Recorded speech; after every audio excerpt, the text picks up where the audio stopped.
सर्वेभ्यो नमो नमः।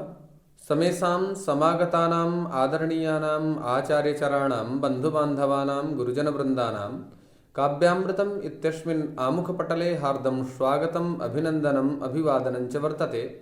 अद्य वयं महाकविभर्तृहरिप्रणीतस्य नीतिशतकमित्यस्य ग्रन्थविशिष्टस्य द्विपञ्चाशत्तमस्य श्लोकविशिष्टस्य विषये चर्चामः। आज हम लोग महाकवि भर्तृहरि प्रणीत नीति शतकम के दुर्जन पद्धति का आश्रयण करते हुए 52वें श्लोक के बारे में चर्चा करेंगे। प्रस्तुत इस श्लोक में महाकवि भर्तृहरि जी ने दुर्जनों के अर्थात जो धन धान्य संपन्न दुर्जन हुआ करते हैं उनके स्वभाव का वर्णन इस श्लोक में महाकवि भर्तृहरि जी ने किया है। तो निरूपण करते हुए कहते हैं, अकरुणत्वमकारण विग्रह परधने परयोषिति च स्पृहा सुजन बन्धुजनेष्वसहिष्णुता प्रकृति सिद्धमिदं हि दुरात्मनाम् प्रकृति सिद्धमिदं हि दुरात्मना। अर्थात प्रकृत्या सिद्धम प्रकृति सिद्धम दुरात्मनाम, जो दुरात्माओं का जो स्वभाव होता है वह स्वतः प्रकृति सिद्ध होता है। इस भाव का निरूपण इस श्लोक में किया गया है। कुछ अवगुणों का निरूपण भी ग्रंथकार करते हैं। कहते हैं अकरुणत्व अर्थात जिसके मन से करुणा अर्थात दया दाक्षिण्यादि गुण निर्गत हो चुके हैं, ऐसे व्यक्ति को अकरुण कहते हैं। तो अकरुणता का भाव होता है दुर्जनों में। और अकारण विग्रह, अकारण बिना किसी कारण के ही आपस में लड़ भिड़ जाना या कलह कर देना दूसरी प्रवृत्ति। और परधने परयोषिति च स्पृहा, परधन अर्थात किसी व्यक्ति विशेष का अगर कुछ धन रखा है या पर संपत्ति को देख करके स्पृहा उसको प्राप्त करने की इच्छा कर लेना, ये दुर्जनों में सहज वृत्ति होती है। और परयोषित, योषिता माने होती है स्त्री, योषा माने स्त्री। तो दूसरे की स्त्री को प्राप्त करने की लालसा होना, ये भी दुर्जनों के मन में प्रायः प्रकृति सिद्ध स्थिति है।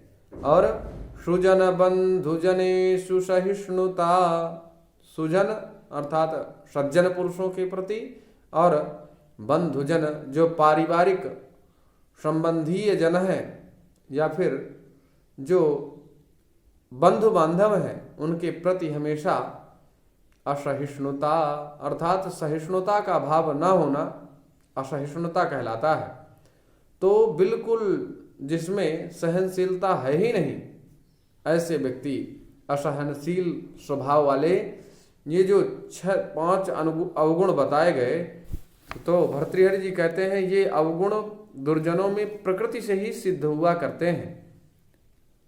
ये अवगुण वंशानुक्रम और वातावरण से प्राप्त नहीं है, ये स्वभाव से ही, उनकी प्रकृति से ही ये अवगुण उनको प्राप्त हुआ करते हैं। इस भाव का निरूपण भर्तृहरि जी ने किया है। आइए कुछ क्लिष्ट पदों के बारे में चर्चा करते हैं। न करुणा इति अकरुणा, अकरुणायाः भावम अकरुणत्वम इति। इस प्रकार से यहाँ पर भाव अर्थ में त्वा प्रत्यय हुआ है। और अकारण विग्रह अर्थात नास्ति कारणम उद्देश्यम हेतुम यस्य तथा भूतः अकारणः विग्रहः। विसर्ग पूर्वक ग्रहूपतापे धातु से अच प्रत्यय होता है तो विग्रह यह पद निष्पन्न होता है। परयोषिति, यहाँ पर युष धातु से अच प्रत्यय होने पर टाप प्रत्यय होता है तो योषा यह पद निष्पन्न होता है। तो आगे स्पृहा, तो स्पृह ईप्सायाम इस धातु से, स्पृह ईप्सायाम धातु से अंग प्रत्यय करने पर स्पृहा यह पद निष्पन्न होता है। और सुजन बंधु जनेषु ये सप्तम्यंत पद निर्देश किया गया है। असहिष्णुता, यहाँ पर सह मर्षणे धातु से इष्णुच प्रत्यय होता है, तो सहिष्णु यह पद निष्पन्न होता है। और नई तत्पुरुष समास करने के बाद असहिष्णु, और असहिष्णु उसका जो भाव, उसको असहिष्णुता कहते हैं। इस भाव अर्थ में तल प्रत्यय होता है, तो असहिष्णुता यह पद निष्पन्न होता है। और प्रकृति सिद्धम, तो प्रकृति प्रा उपसर्ग पूर्वक डुक्री करणे धातु से स्त्रियां अक्तिन करके अक्तिन प्रत्यय होता है, तो यहाँ पर प्रकृति यह पद निष्पन्न होता है। सिद्धम सिद्धु संराद्धौ धातु से अक्ता प्रत्यय होता है, या फिर सिद्धुगत्याम इस धातु से भी अक्ता प्रत्यय करने पर सिद्ध यह पद निष्पन्न होता है। अब प्रकृत्या सिद्धम प्रकृति सिद्धम, इस प्रकार से यहाँ समास निर्देश किया गया। तृतीय तत्पुरुष समास का निरूपण है। दुरात्मनाम दुष्टः आत्मा अंतःकरणम यस्य ते दुरात्मानः, इस प्रकार से इस श्लोक में विभिन्न पदों का निरूपण किया गया है। आशा है आप लोग निश्चित रूप से लाभान्वित हुए होंगे।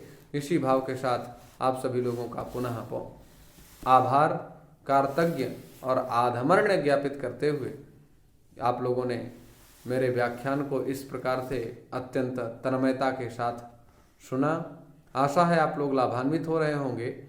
जहाँ कहीं भी संदेह हो तो आप कमेंट के माध्यम से टिप्पणी कर सकते हैं।